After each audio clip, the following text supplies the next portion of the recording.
Hello student. आज मैं आपको इस वीडियो में एनएक्स में रिवॉल्व कमांड यूज करके बताऊंगा कि उसका कैसे इस्तेमाल करते हैं। यह वीडियो बिगिनर्स के लिए जो नया नया एनएक्स सीख रहे हैं। तो सबसे पहले मैं आपको बता दूं रिवॉल्व कमांड कहाँ से यूज करते हैं। यहाँ एक्सट्रूड कमांड है, इस पे ड्रॉप डाउन पे क्लिक करेंगे और नीचे रिवॉल्व का ऑप्शन है। इस पे जैसे क्लिक करेंगे कि ये रिवॉल्व कमांड का डायलॉग बॉक्स ओपन हो रहा है। इसको बोलते हैं रिवॉल्व कमांड के डायलॉग बॉक्स। और मैं आपको बता दूं कि रिवॉल्व कमांड का जो सिंबल है ये है। तो हमेशा याद रखना है, इसी सिंबल को इस्तेमाल करना है, कहीं भी मिले इसको इस्तेमाल करना है। तो सबसे पहले हम स्केच करते हैं और स्केच करने के बाद मैं आपको बताऊंगा कि रिवॉल्व कमांड कब यूज करते हैं। तो स्केच करने के लिए या तो बाहर यहाँ पे इन्वायरमेंट में स्केच कर लीजिए या इसी डायलॉग बॉक्स के अंदर यहाँ पे स्केच है, यहाँ पे आप स्केच करके यहाँ पे एक प्लेन सिलेक्ट कीजिए और आपको रिवॉल्व करना है।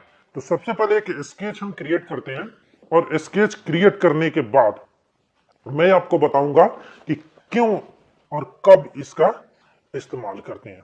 तो यहाँ प्रोफाइल लाइन लेते हैं और यहाँ पे एक स्केच क्रिएट कर रहा हूं, यहाँ 22, ठीक है, 22 mm।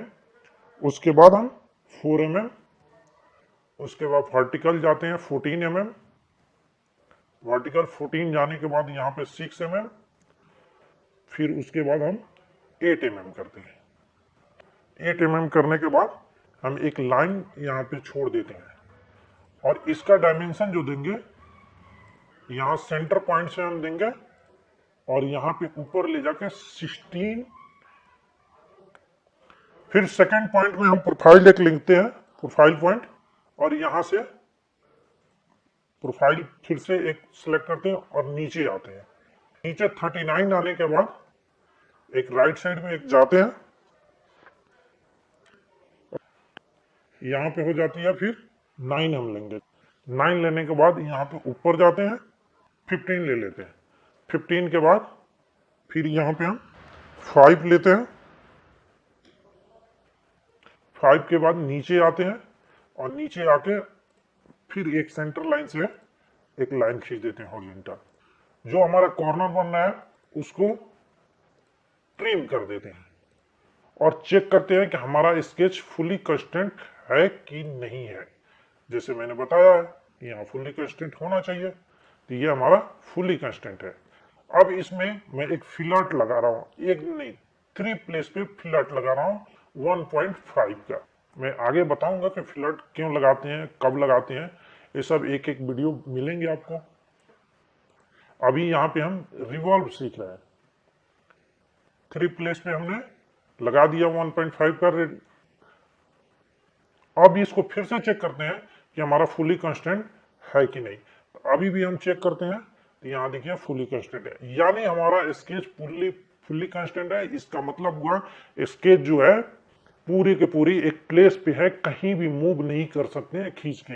आप इस स्केच को पकड़िए और खींचिए, कहीं भी इधर उधर नहीं जाएगा।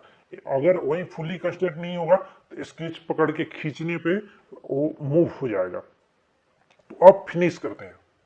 अब बात आती है कि रिवॉल्व कमांड कब इस्तेमाल करते हैं।